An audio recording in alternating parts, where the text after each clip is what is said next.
C'est un dimanche ensoleillé à Créteil, en banlieue parisienne. Je me suis invité à la fête. Une fête juive, Lag Baomer. À la fois conviviale, avec stand, grillades et jeux pour enfants, et religieuse pour les plus orthodoxes.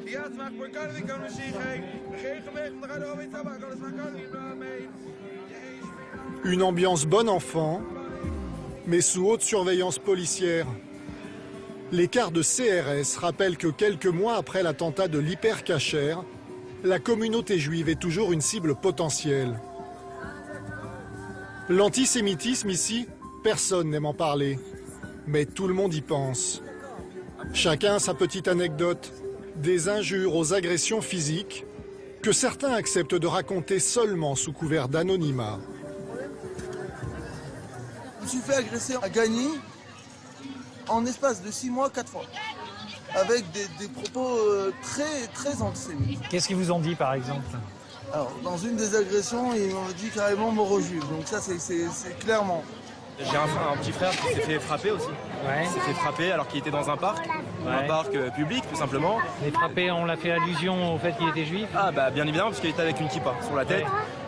Mon fils en primaire, on lui a dit, toi les juifs t'es mort. Et les profs ont fermé les yeux. Ah oui. Et il a fallu que je demande s'il fallait que je lui remette l'étoile jaune. Entre 2013 et 2014, le nombre d'actes antisémites a doublé, bien avant la tuerie de l'Hyper Cacher. Un mois après les attentats, une vidéo est apparue sur Internet. Un journaliste israélien, filmé en caméra cachée, marche dans Paris avec une kippa. Cette vidéo montre sur son passage des crachats et des injures. Ces images m'interpellent.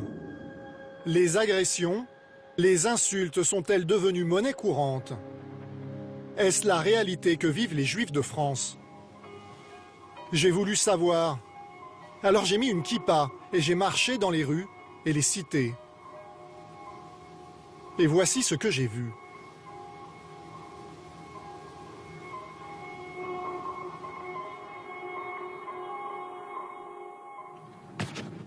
Ainsi commence la vidéo de Zvika Klein. Il affirme avoir circulé pendant 10 heures à Paris avec une kippa. D'abord dans le centre de Paris, puis dans des quartiers populaires.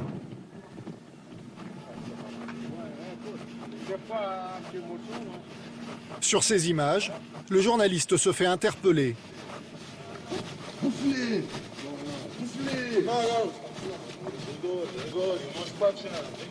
Il est pris à partie et parfois insulté.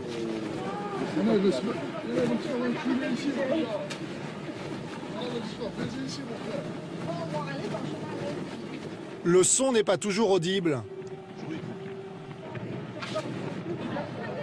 Il faut s'en tenir aux sous-titres, traduits en anglais, hébreu et français. Cette vidéo a été vue 5 millions de fois et a fait le tour du monde. Comment a-t-elle été tournée? Et pourquoi? Dans l'article qu'il a écrit sur sa vidéo, Zvika Klein dit être accompagné d'un garde du corps, invisible à l'image, et d'un ami qui filme en caméra cachée. Le montage dure 1 minute et 36 secondes. Nul n'a vu l'intégralité de son tournage. Mais voici comment il analyse son expérience sur la chaîne américaine conservatrice Fox News.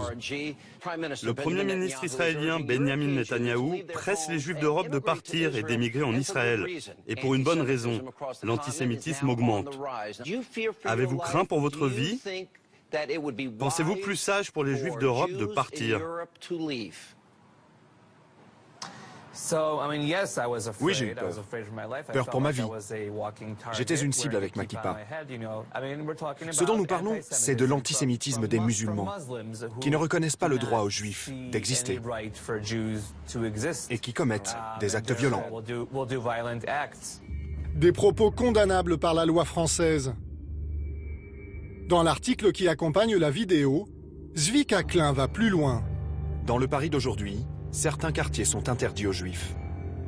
Puis il compare les rues de Paris à celles de Ramallah. C'était comme marcher dans la vieille ville de Ramallah. Quelques minutes de plus, et on se faisait lyncher. Son expérience dans mon propre pays me questionne. Alors j'ai voulu faire le même test. Je suis allé rue des Rosiers, dans le quartier juif de Paris. Je me suis acheté une kippa. Et j'ai marché à Paris, mais aussi à Lyon, à Strasbourg. J'ai pris le métro, le RER, le tram. Sans garde du corps, contrairement à Zvika Klein. Juste avec Julien, mon caméraman. Au départ, je n'emmène pas large. J'imagine que je vais subir des remarques désagréables, voire des injures. Mais je vais de surprise en surprise. Je rencontre surtout l'indifférence, et parfois même des marques de sympathie. Bonjour. Bonjour. Salam. Ah, merci. Salam alaikum. C'est Shabbat Shalom, c'est ça. C'est comme ça qu'on dit. Bonne soirée. Alors, j'ai aussi marché la nuit. Je suis allé en banlieue, à Clichy, Aubervilliers, La Courneuve, Créteil, à Vénissieux, à Vaux-en-Velin. J'ai erré dans des quartiers dits difficiles. J'ai croisé des dizaines de groupes de jeunes. Bonjour. D'accord, vous promenez à la ferme? Hein? Vous promenez ici? Bah pourquoi pas? Oh, vous avez raison. Hein. C'est beau? C'est pas beau aujourd'hui, il fallait venir hier, il faisait beau.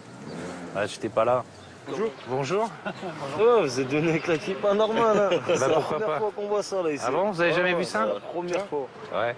Bah parce que souvent on dit que c'est dangereux alors. Bon. Non, il n'y a pas de dangereux, il n'y a rien, tout le monde s'en pète, on est tous pareils. Pas de... Ma voisine, c'est la voisine de ma mère, c'est une juive, ça fait 30 ans qu'elle habite à côté.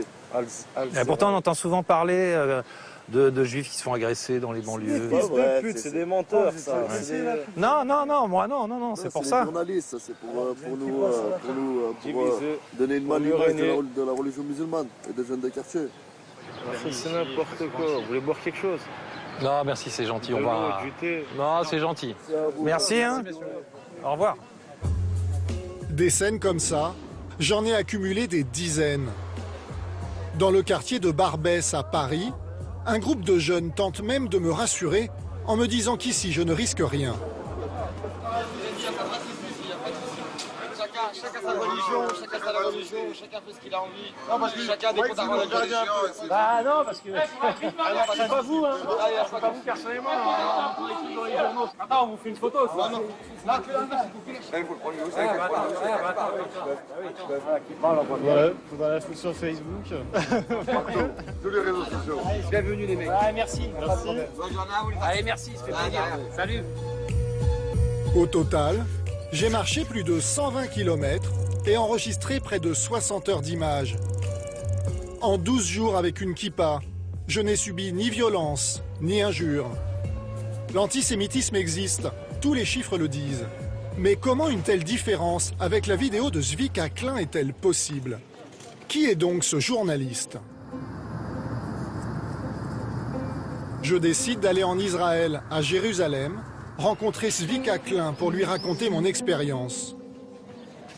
Je le retrouve devant le mur des lamentations. Shalom. Shalom, shalom, how are you? I'm fine. Désolé, je ne parle pas hébreu. Ah, it's okay. Et moi, je ne parle pas français. Première surprise, il ne vit pas en France et ne parle pas français. C'est un militant sioniste, ancien membre du service de communication de l'armée israélienne. Il a grandi dans une colonie juive. Il travaille pour un quotidien religieux et pour le site d'information NRG qui a publié la vidéo. Tous deux sont propriétés de Sheldon Adelson, un milliardaire juif américain proche de Benjamin Netanyahou, le premier ministre israélien, qui incite les juifs à quitter l'Europe pour venir en Israël. Je raconte à Zvika Klein mon expérience en caméra cachée, si différente de la sienne. Si vous n'avez pas eu de retour négatif, je suis heureux pour vous. Mais moi, j'ai vécu le contraire, et bien plus que ce qu'on voit dans la vidéo. Parce que cette vidéo pourrait être considérée par certains comme de la propagande. Dans la pensée sioniste, il y a le retour des Juifs en Israël. On n'a pas créé quelque chose qui n'existait pas. Je ne pense pas que les gens viennent s'installer en Israël à cause de cette vidéo. Cette vidéo, postée un mois après les attentats, a-t-elle pu attiser le sentiment d'insécurité des Juifs de France et les convaincre de partir, comme le souhaitait Benyamin Netanyahou? Difficile de l'affirmer, mais elle sert le propos.